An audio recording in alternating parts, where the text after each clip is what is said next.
Coming to you live from the MediaPlex in downtown Windsor, this is a presentation of St. Clair College Journalism. Good evening, I'm Amelia Wilson, and you're watching MediaPlex News Now.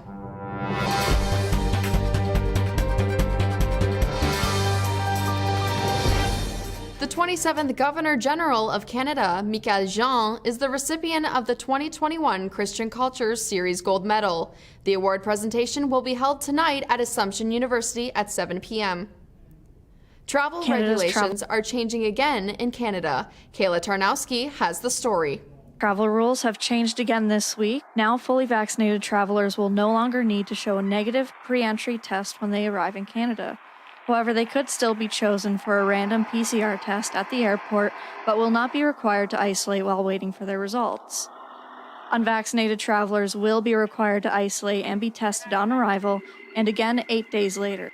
Children 5 years of age or older who are not fully vaccinated will need to show proof of an accepted type of pre-entry COVID-19 test result. Proof of vaccination will still be required to board federally regulated air, land, and sea transportation. From MediaPlex News, I'm Kayla Tarnowski. Let's join our partners from Crime Stoppers and Constable Lauren Brosco with our weekly update. The LaSalle Police Service is investigating a daytime break-and-enter to a residence that occurred sometime over the weekend of March 25th on Demore Drive. Police are asking the public to report any suspicious activity at any hour of the day immediately. We would like to remind everyone to keep their residents and vehicles closed and locked at all times. We encourage homeowners to consider installing surveillance cameras, as this has been a proven valuable tool in fighting and preventing crime. If you plan on being away from your home for an extended length of time, we urge you to take steps to make your home appear as if it's occupied by way of radio, lights, and music set on timers. Let your trusted family, friends, and neighbors know that you're away and ask them to keep a watchful eye on your home.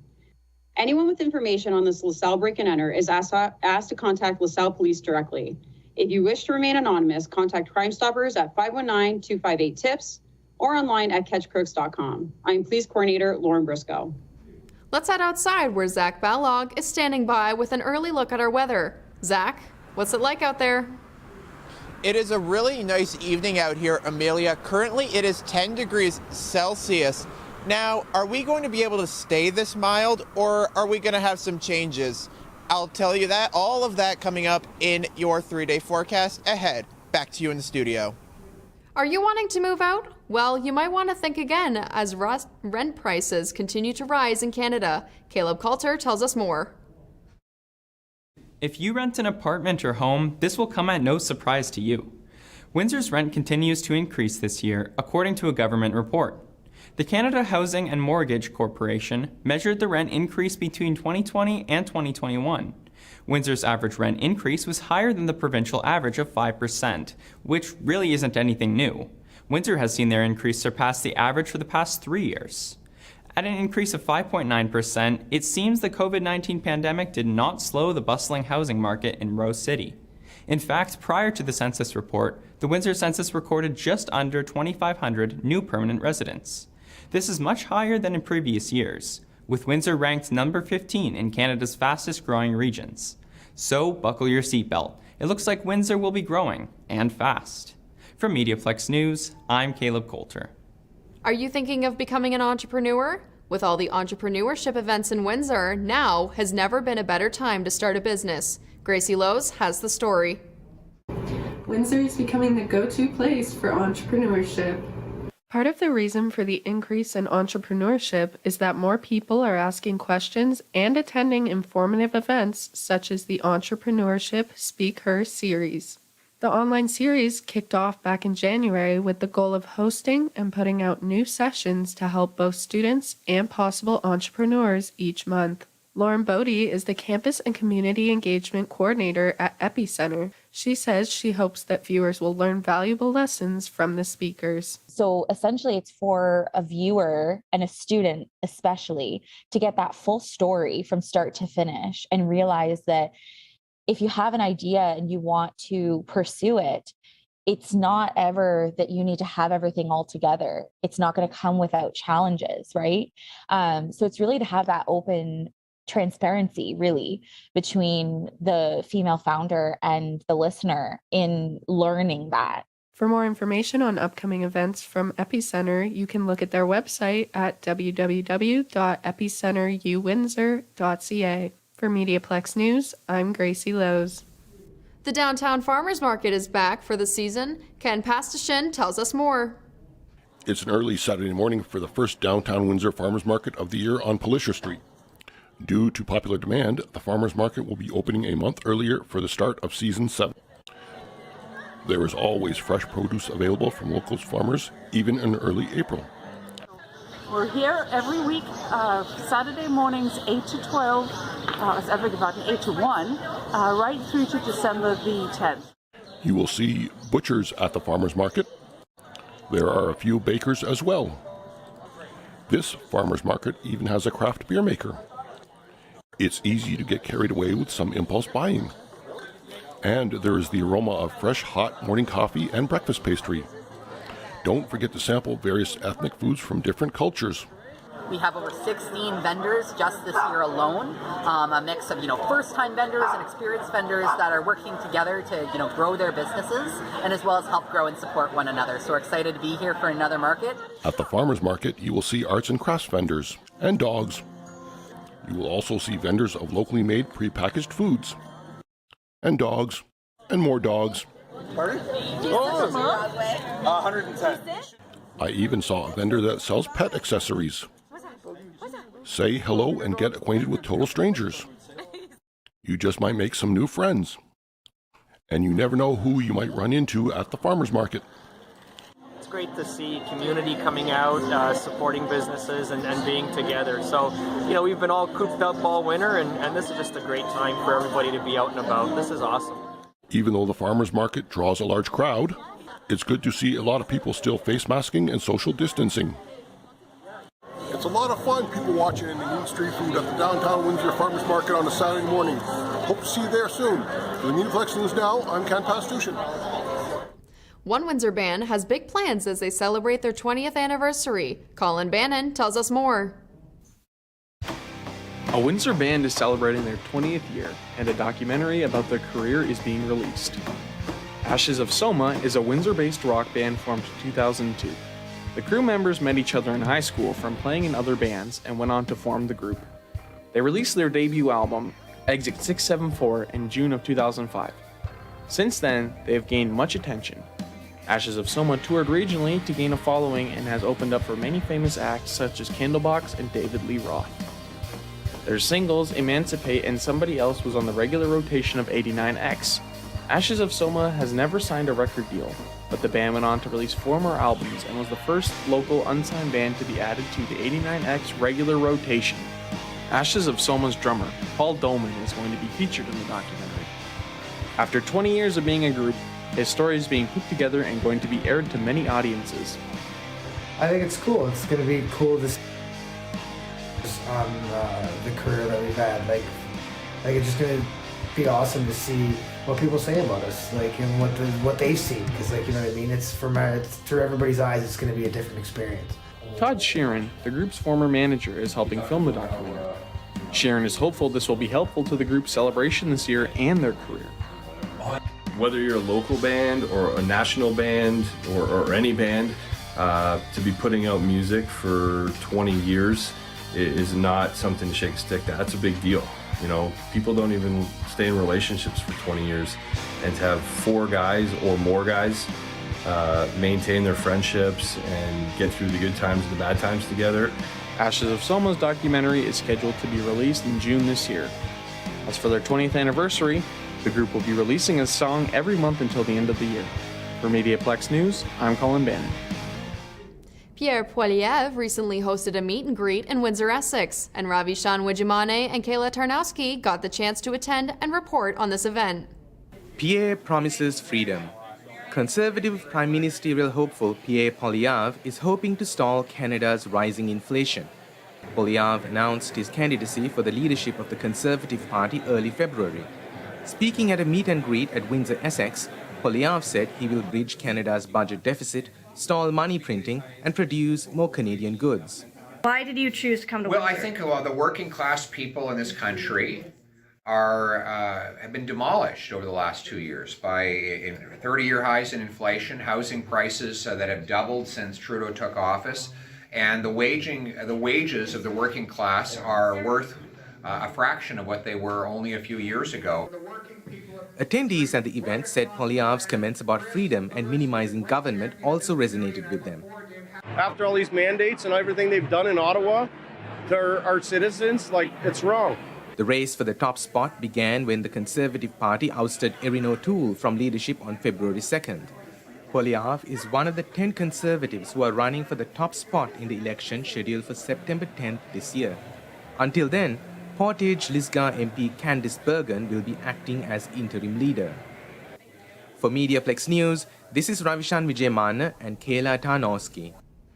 Get your pancakes and waffles ready because maple syrup is back in Windsor. Alexa Frazier has the report. Maple Syrup Fest is back at John R. Park Homestead. After a 2-year hiatus for the annual Maple Syrup Fest, it has returned but in a slightly different way. Chris Ives, the curator education coordinator, says they wanted to follow safety protocols. Yeah, so technically it's not full Maple Fest. This year we've done a Maple Days because we're reopening, right? So Maple Fest was the last event we had when COVID struck and we had to shut down. Although Maple Syrup Fest is different this year, the staff at John R. Park is still in their 1800s attire and the blacksmith is still working. For MediaPlex News, I'm Alexa Fraser.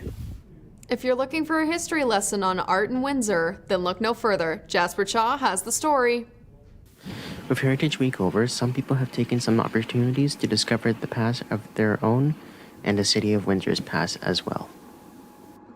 Spencer Marcom, an art conservator with the Art Gallery of Windsor, said that conservation is very accessible to learn and perform as well. I was lucky enough. It's very accessible in a sense that if you don't know anything about conservation, you can really dive in and learn something. And that was kind of strategic because as there's a few conservators in this room, I'm sure you know, we don't want to tell people how to do conservation because then that's where mistakes happen because there's some very long training protocols that we go through to learn how to do these sort of things.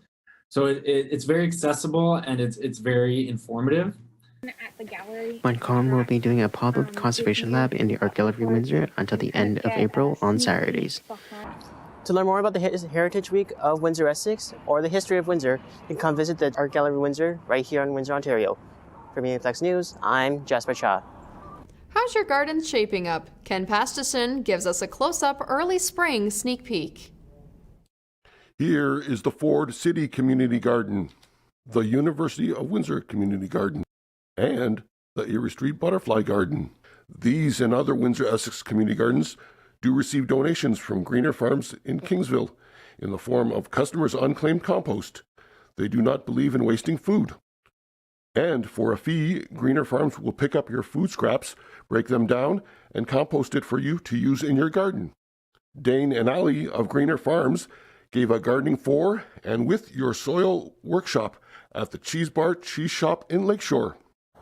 I was there, and here I am in my own backyard next to the Victory Garden. We can expect frost from mid-October to late April. Here's some tips from Dane and Ali on what seeds to plant and when to plant them. Dane says cherry tomatoes are easy to care for, but need lots of water and should be planted in late spring because they don't like the frost. If you have your garden in a spot of your backyard that gets a ton of sunlight, then you want to make sure you're planting things like tomatoes and peppers and squash that can handle a lot of sunlight. Ali says basil should be planted next to the tomatoes because it repels insects. Basil is also sensitive to cold and needs to be watered often. Ali also says snap peas have lots of nitrogen and is great to plant in soil with lots of problems. You can plant peas early because they can tolerate the frost. If you have a low light area, you can do peas or lettuce or things of that nature, things that will tolerate lower lights in areas. Kale can also tolerate frost, but Dane says kale is prone to cabbage moths and suggests covering them with cloth while they're still young. And finally, Ali says nasturtium is an edible flower plant that tastes good in salads. Like basil, it can ward off pests and should also be planted during warmer weather. For MediaPlex News Now, I'm Ken Pastushin. Is working from home a thing of the past? Ravishan Wejimane reports.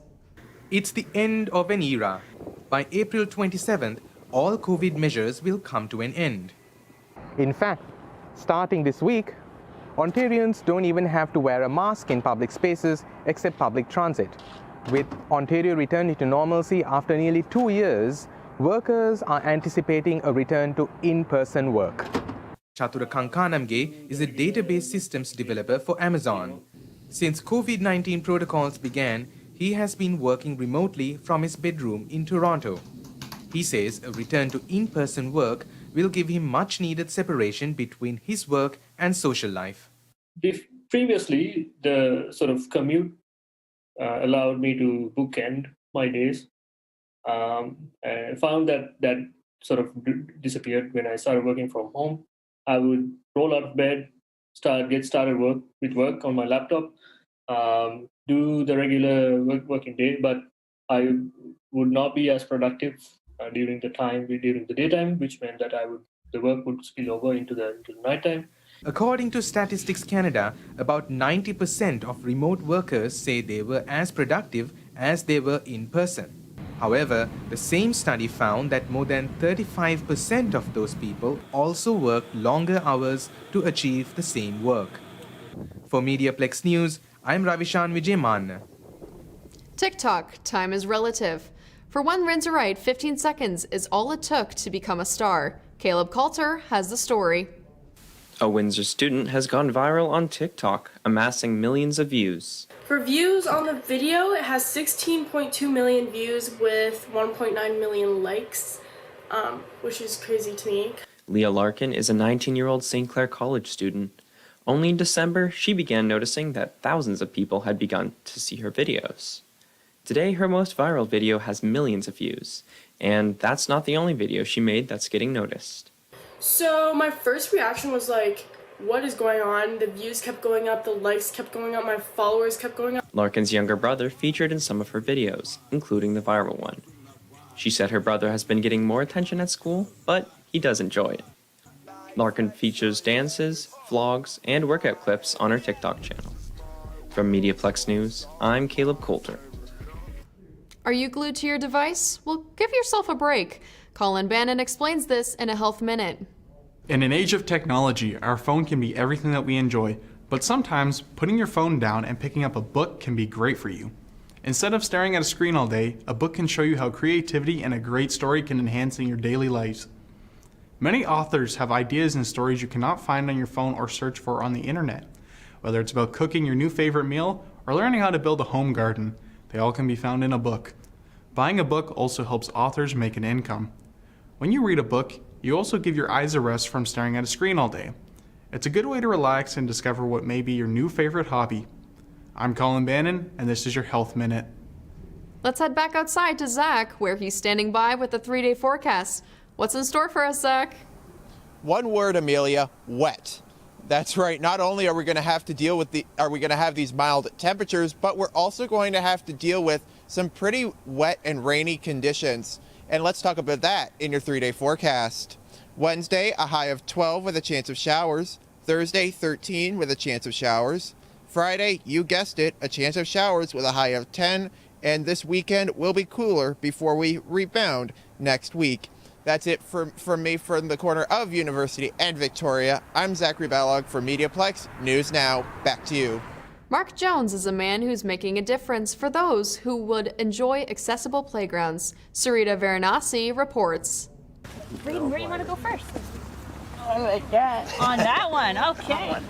Mark Jones is on his way to meet a boy he calls his hero. Wait. I've always had an infatuation for playgrounds since I was a kid. This is Braden St. Louis. Due to his autism, Down syndrome, and hip dysplasia, this is one of the few playgrounds he can enjoy. Jones builds accessible playgrounds across Windsor, Essex. Accessible means the playground is safe and functional for children with disabilities. I would say well over 100, and in the last 3 years, probably about 15 fully accessible ones. For Jones, safety is a priority, but fun is the objective. That's what I like to hear. A child who's using a wheelchair should look at the playground and say, I want to go play there. And a child who is a hockey player and a stud athlete, what have you, would look at that and say, I want to go play there. Big or small, Jones says the design process is simple. I don't ever have a problem. I'll go to the site and I'll just visualize it with the surroundings and what have you. I don't know how to explain it. It's just something that I have, and I'm lucky to have it, and I always like to think outside the box. Jones is a builder and always has been, but there's a reason why playgrounds hold a special place in his life. I have never told anybody this because there is the stigma out there. I myself have an attention deficit issue, and I have always have. For Jones, long conversations and tedious classes can be a challenge. I just could not take things in, and back then nobody really knew anything about these different challenges, so I just felt maybe I was a little slower than everybody else. As a child, playtime was when Jones felt most happy. Whenever I was outside doing sports, but more importantly, playing on playgrounds where it's unstructured, I was in heaven. Twyla St. Louis is Braden's mother and says her son's progress on the playground surprised her. We've been told that, he wasn't going to walk again, and you can see all the things that he's actually doing, and it actually challenges him more to do more things because there's so much to explore.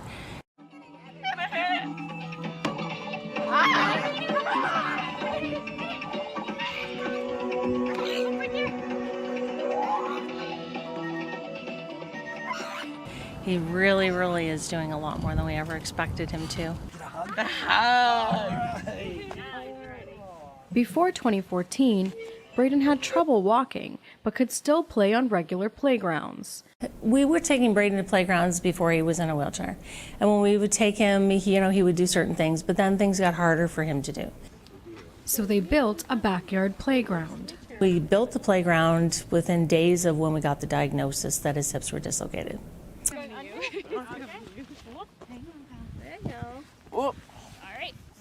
He's got the memory of being in a playground and being able to do these things, and the frustration of he wants to do it, he's trying to do it, he's hurting himself doing it.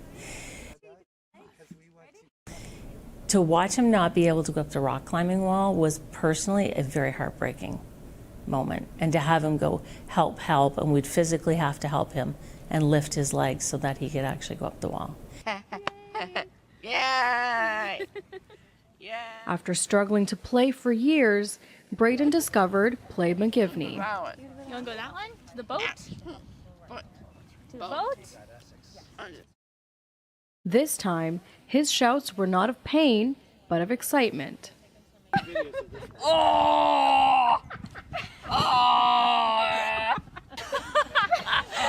Ready? There's no better feeling than that. Money is not an issue to me. I don't care about money. I drive an old truck. I don't care. It's the smiles on these kids' face. That's everything. Mark Jones has an amazing heart. Like, he's kind, he's wonderful, he's visionary. It engenders kids' imagination. Imagination is amazing. That is what all of the inventions have been built on, is kids being able to imagine, growing up into adults who can imagine. Jones waved goodbye to the St. Louis family on that day at the park and got into his truck. He enjoyed that playground immensely, which makes my job so much fun. I don't have the words for it. I was just so happy today. It was incredible. Whatever the future of his playground business, he says he will not give up on his goal to make every playground in Windsor, Essex accessible. Sarita Varanasi, MediaPlex News. Did You Know is a segment where Zach Balog highlights some of the most historical places in Windsor and Essex County. Here's the latest. On the outskirts of Windsor lies a picturesque county road that has been associated with ghost stories for generations. So, what makes Texas Road a must-see attraction? I'll tell you in this edition of Did You Know?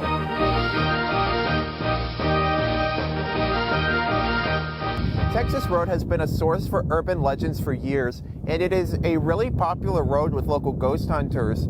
These ghostly tales go back as far as the colonial period when the road was being constructed.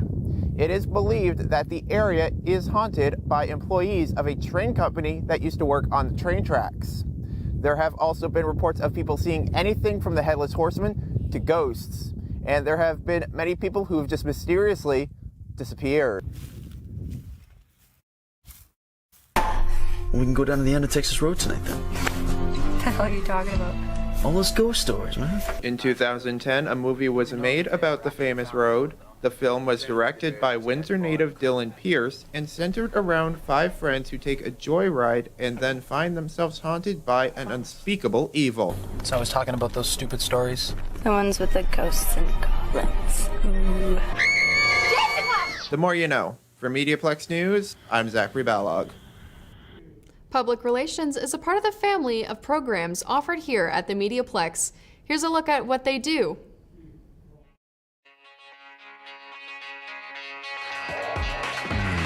So public relations is like being a bridge between an organization and their public.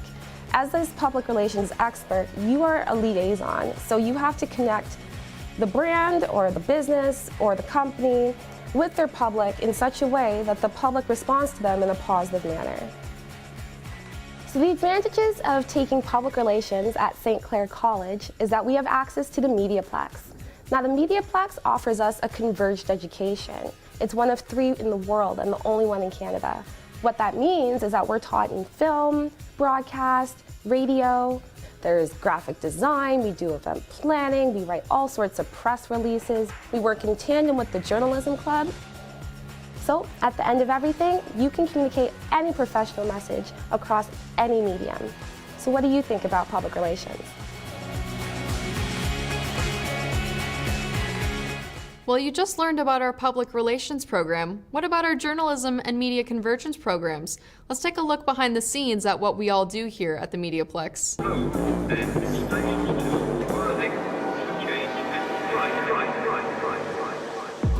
It's always been my passion to be part of a news team. I love the adrenaline rush of being there when news is breaking. I wanted to learn how to get the story and know how to present it on radio, in print, on television, or the web. I wanted to learn from the best, and I did at St. Clair College.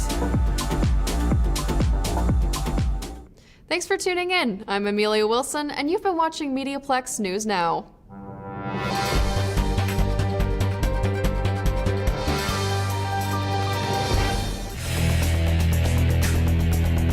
MediaPlex News Now is a production of the St. Clair College Journalism Program.